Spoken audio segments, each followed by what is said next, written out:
نیکیاں گناہوں کو ختم کر دیتی ہے، مٹا دیتی ہے۔ یہ جو آیت ہے، اس آیت میں اللہ تبارک و تعالیٰ کی رحمت کا ایک بہت ہی بڑا مظاہرہ ہے۔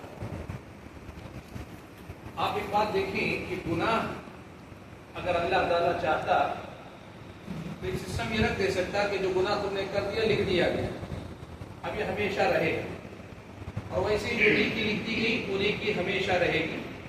آخرت میں جب تم آؤ گے تو دیکھا جائے گا نیکیاں کتنی کی ہیں، گناہ کتنے کیے ہیں، اور یہ فیصلہ ہوگا۔ اللہ چاہتا تو کر سکتا، اور اگر اللہ ایسا کرتا تو اس کا انصاف ہوتا، ظلم نہیں ہوتا۔ اللہ کا انصاف ہے، جو ہم نے کیا وہی ہم کو دے۔ لیکن یہ اللہ کی رحمت ہے کہ اللہ تبارک و تعالیٰ نے کہا کہ گناہ اگر ہو گیا ہے تو زندگی میں اللہ مہلت اس کی بھی دے رہا ہے کہ وہ گناہ کرنے کے باوجود مٹا کے ختم کر لو، کہ تم جاؤ تو نیکیاں لے کر جاؤ، گناہ اپنے ساتھ لے کر نہ جاؤ۔ گناہ جو ہے نا، یہ ہماری اور آپ کی زندگی میں جب کبھی ہوتا ہے، اس کے بڑے نقصان ہم کو اٹھانے پڑتے ہیں، لیکن ہم لوگ ان کو نہیں محسوس کرتے۔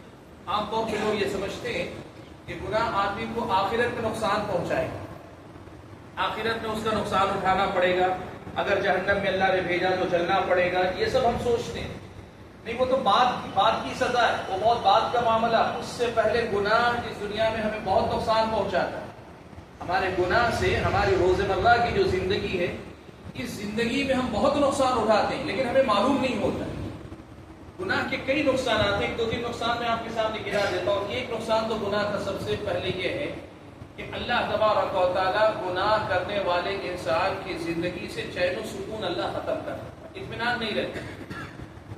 اللہ نے یہ نظام رکھا ہے کہ نیکی کے پیچھے اللہ نے اطمینان کی دولت رکھی ہے، گناہ کے پیچھے اللہ نے اضطراب اور بے چینی رکھی ہے۔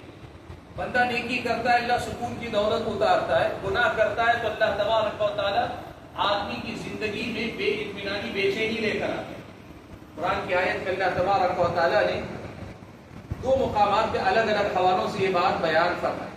اللہ تعالیٰ نے کہا وَمَنْ أَعْرَضَ عَنْ ذِكْرِي فَإِنَّ لَهُ مَعِيشَةً ضَنْكَ، جو میرے ذکر سے اعراض کرتا ہے، جو میرے ذکر سے اعراض کرتا ہے، اس کی زندگی میں تنگی آ جاتی ہے، مشکل آ جاتی ہے، اللہ تبارک و تعالیٰ نے بیان فرمایا۔ تو زندگی میں ایک سب سے بڑا نقصان ہے کہ ہمارے اندر بے چینی رہتی، گھروں میں سکون نہیں، اطمینان نہیں، یہ گناہوں کی فوری سزا ہے، اور ہم سب کو مل رہی ہے سزا، لیکن ہم پہچانتے نہیں، اس لیے کہ ہم کبھی یہ سوچتے نہیں کہ جو بے چینی، جو بے اطمینانی مجھے ہو رہی ہے وہ میرے اپنے گناہ کی سزا ہے، میرے اپنے گناہوں کا نتیجہ۔ یہ دماغ ہمارا اس طرف جاتا ہی نہیں، ورنہ ہمارے گناہ ہماری زندگی پر بہت غلط اثر مرتب کر۔ اچھا، گناہ کا ایک نقصان اور ہے، وہ گناہ کا نقصان کیا ہے؟ ایک بندہ اگر گناہ کرتا ہے تو اللہ تعالیٰ اس گناہ کے بدلے میں اگلے گناہ کو آسان کر دیتا ہے، اگلے گناہ کو اللہ تعالیٰ دروازہ بنا دیتا ہے اس گناہ۔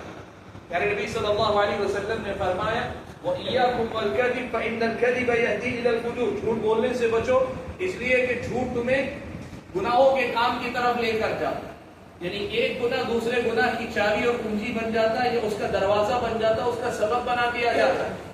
آپ اور میں گناہ نہ کریں، لیکن جو ہوتے ہیں گناہ اس میں دیکھیں اللہ معاف فرمائے، اگر کوئی گناہ ہوتا ہے نا تو پھر اگلا گناہ ایسا ہوتا ہے جو عام طور پہ ہم نہیں کرتے تھے، لیکن ہو جاتا ہے۔ آدمی سوچتا ہے اس سے پہلے تو میں جھوٹ کبھی نہیں بولتا تھا، کیوں نکل گیا میری زبان سے جھوٹ؟ پیچھے پلٹ کر دیکھیے کوئی گناہ کیا ہوگا تو اس کی سزا کے طور پہ آج نہیں ہونے والا گناہ بھی ہم سے ہوتا ہے۔ یہ گناہوں کی سزا ہے جو اس دنیا میں ہم کو مل رہی ہے۔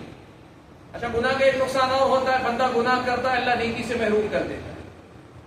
اس کا ایک سب سے اچھا مظاہرہ دیکھنا ہے، نماز باجماعت تکبیر تحریمہ سے آپ اور ہم پڑھ رہے ہیں، اللہ نہ کرے کوئی گناہ ہوتا ہے، آپ نوٹ کر کے دیکھیے سب سے سیدھا اثر نماز میں آپ کو نظر آئے گا، تکبیر تحریمہ آپ سے چھوٹ جائے، کبھی جماعت چھوٹ جائے، کبھی نماز میں آئیں گے لیکن آپ کو نماز پڑھنے کا احساس نہیں ہوگا، وہ اندر کی روحانیت آپ سے چھین جائے گی۔ تو گناہ کی سزا کئی ہے، اللہ تعالیٰ نے اس گناہ کے پیچھے بڑے مفاسد رکھے، بڑے نقصانات رکھے۔ تو آدمی سے ہوتا یہ ہے کہ اس کی اپنی زندگی سے نیکی کی توفیق اللہ تعالیٰ اٹھا لیتا ہے۔ اور گناہ کا ایک نقصان اور بھی ہے، پیارے نبی صلی اللہ علیہ وسلم نے یہ بات صحابہ کو سمجھائی تھی، تو صحابہ آپس میں ایک بات محسوس کرتے، سلف صالحین نے بھی وہ بات محسوس کی، اور بعد کے دور کے علماء نے بھی۔ وہ کیا ہے؟ کہتے کہ ان العبد لیحرم الرزق بذنب یصیبہ، بندہ گناہ کرتا ہے اللہ اس کے رزق میں کمی کر دیتا ہے۔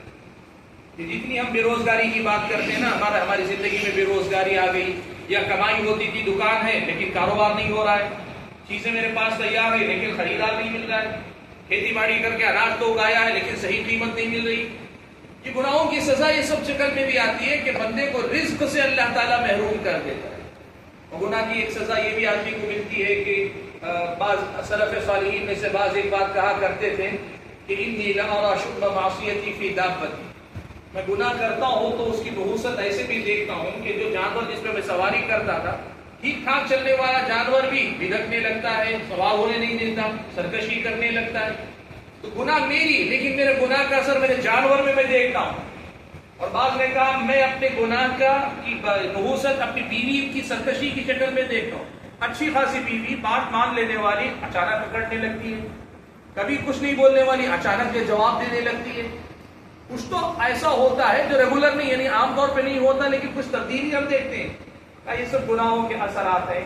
یہ گناہ میں کہنا یہ چاہ رہا ہوں اگر گناتے جاؤ اور ایسے 10 اثرات نکلے گی اس گناہ، لیکن بتانا چاہ رہا ہوں ان گناہوں کے بڑے نقصانات آخرت سے پہلے ہوتے ہیں. اب اس ساری تفصیل کو سامنے رکھ کر یہ آیت کریمہ سنو. اللہ کہتا ہے ان الحسنات یذھبن السیئات، نیکیاں گناہوں کو مٹا دیتی ہیں. اللہ کی کتنی بڑی رحمت ہے، کتنی بڑی دولت ہے اللہ نے جو ہم اور آپ کو عطا کی. کرنا کیا ہے، جب کبھی زندگی میں کوئی گناہ ہو جائے، پہلے تو گناہ نہیں کرنا چاہیے، گناہ سے آدمی کو بچنا چاہیے. اس کا مطلب نہیں کہ گناہ بھی کرو توبہ بھی کرو، میں بھی پیتا جا توبہ کرتا جا، یہ بھی جاری رہے وہ بھی جاری رہے، یعنی شراب بھی پیتا رہے اور توبہ بھی کرتے جا، شراب کا سلسلہ بھی جاری رہے توبہ کا سلسلہ بھی جاری رہے. یہ نہیں، اسلام میں یہ اچھی چیز نہیں. آدمی کو گناہ سے بچنا چاہیے، لیکن جو گناہ ہو جائے ہم سے، جو غلطی ہم سے ہو جائے تو اس میں کیا کرنا چاہیے، آدمی کو سب سے پہلے اس پہ توبہ کرنی چاہیے.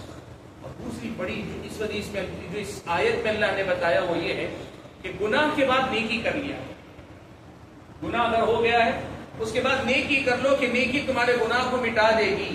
اللہ کے نبی نے صحابی کو نصیحت کرتے ہوئے کہا وَأَتْبِعِ السَّيِّئَةَ الْحَسَنَةَ تَمْحُوهَا، گناہ اگر گیا ہے تو اس کے پیچھے نیکی کو بھی بھیجو، یہ نیکی اس آگے جانے والے گناہ کو مٹا دے گی.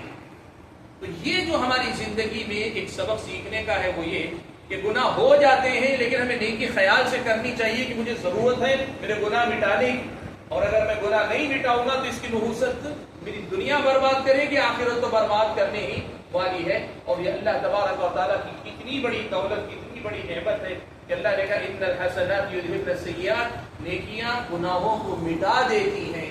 تو آج کی ملاقات میں کوئی لمبا پیغام نہیں دے رہا، صرف ایک آیت کا ایک اہم سبق یاد دلانا چاہتا ہوں کہ اللہ نے اپنی طرف سے رحم و کرم کا مظاہرہ کر دیا. اب آپ کو دیکھنا ہے کہ اتنے بہترین انتظام کے بعد بھی اگر ہم مرتے ہوئے اپنے ساتھ گناہوں کی گٹری اگر لے کر جائیں، ہم سے بڑا نادان کون ہو سکتا ہے.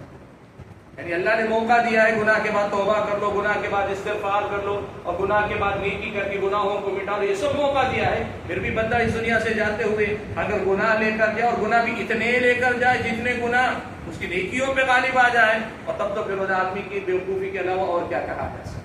ہمیں عقل مند بننا چاہیے اور اپنے آپ کو گناہوں کی ایسی زندگی سے باہر نکالنا چاہیے. اللہ سے دعا کیجیے کہ اللہ تعالیٰ ہم اور آپ کو اپنے گناہوں سے بچنے کی توفیق عطا فرمائے، اور جو گناہ ہو جاتے ہیں نیکیوں کے ذریعے ان گناہوں کو مٹانے کی توفیق عطا فرمائے. آمین. آخر دعوانا الحمدللہ رب العالمین.